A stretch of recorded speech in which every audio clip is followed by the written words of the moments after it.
friends, welcome back to my channel. So our today's video lecture is on bone density, which has a key role in implant placement and treatment planning. So the available bone is particularly important in implant dentistry and describe the external architecture or volume of the edentulous area considered for implants. Today, the treatment plan first considers the final prosthesis options. The patient force factors are then noted, and the next consideration is the bone density, which we are going to study today. See, the internal structure of bone is described in terms of quality or density of the bone. Okay, when I say density of the bone is D1 or D2, which is a classification by Misch, which we are going to study later in this video, but the density describes the internal structure of the bone. And it reflects a number of biomechanical properties such as strength, okay, and modulus of elasticity. Modulus of elasticity means stiffness, how stiff that bone is and how much force it can withstand depending upon its strength. So these two properties we can understand by understanding the density or quality of the bone, and depending upon that we place implants. So I guess now you have understood how important this topic is. See, the quality of bone is often dependent upon the arch position. The most dense bone is usually observed in the anterior mandible, followed by the anterior maxilla and posterior mandible, and the least dense bone is typically found in the posterior maxilla. So, according to the reports, approximately there are 10% greater success rate in the anterior mandible as compared with the anterior maxilla.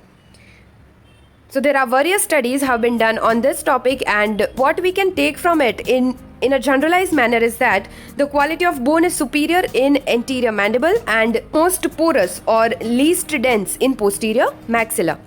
Now why it is like that?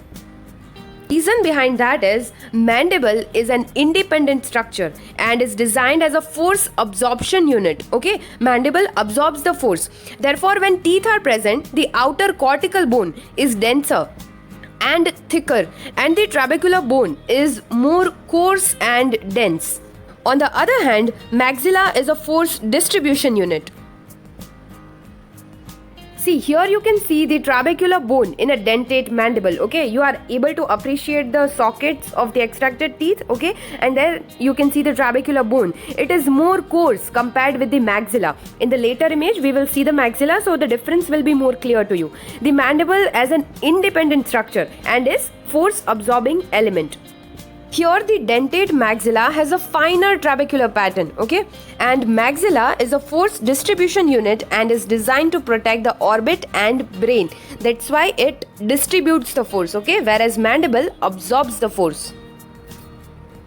Now one more thing is, bone is most dense around the teeth, okay, which is our cribriform plate, and more dense around the teeth at the crest compared with the regions around the apices. So this thing is very much clear in this picture.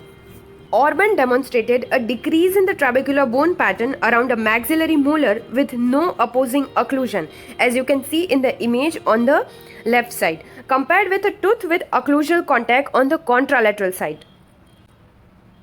I'm sure you are able to appreciate the trabecular bone pattern, okay, in right and the left image.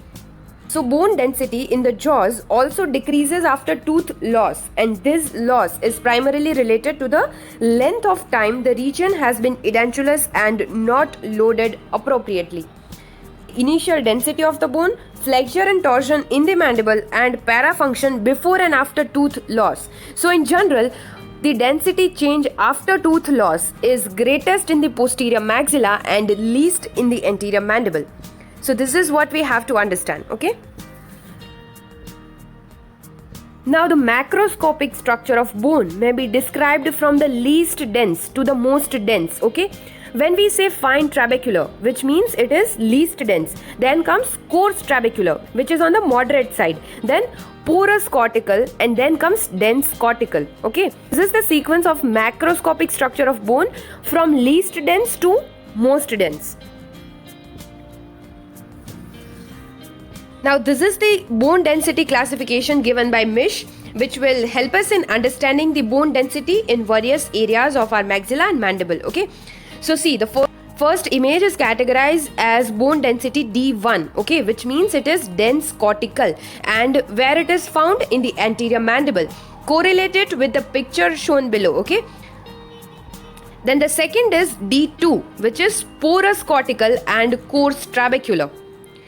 It is seen in anterior mandible, posterior mandible and anterior maxilla.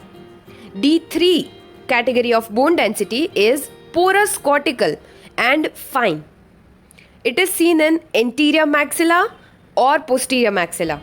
And D4, which is fine trabecular, which is least dense of all, is D4 and fine trabecular. It is seen in posterior maxilla. So the bone density D2 is the most common bone density observed in the mandible. As you can see in the image, the anterior mandible consists of D2 bone approximately 2/3 of the time. Almost half of patients have D2 bone in the posterior mandible, and the maxilla presents D2 bone less often than that of mandible. Bone density D3 is very common in the maxilla. More than half the patients have D3 bone in the upper arch. Anterior edentulous maxilla has D3 bone about 75% of the time, whereas almost half the patients have posterior maxilla with D3 bone. The softest bone, D4, is most often found in the posterior maxilla, approximately 40% of the cases, especially in the molar regions or after a sinus graft augmentation. The anterior maxilla has D4 bone less than 10% of the time. So the bone density by location method is the first way the dentist can estimate the bone density in the implant sites to develop an initial treatment plan. It is safer not to place implant on the less dense bone. For the initial treatment plan before CT radiographic scans or surgery, suggest the anterior maxilla is treated as D3 bone, posterior maxilla is D4, anterior mandible as D2 and the posterior mandible as D3 bone. A more accurate determination of bone density is made with CT scans before surgery or tactile during implant surgery. Please hit the like button if it was useful to you, and please let me know in the comment section if you want more implant topics as a video lectures or not. Thanks for watching. See you in the next video.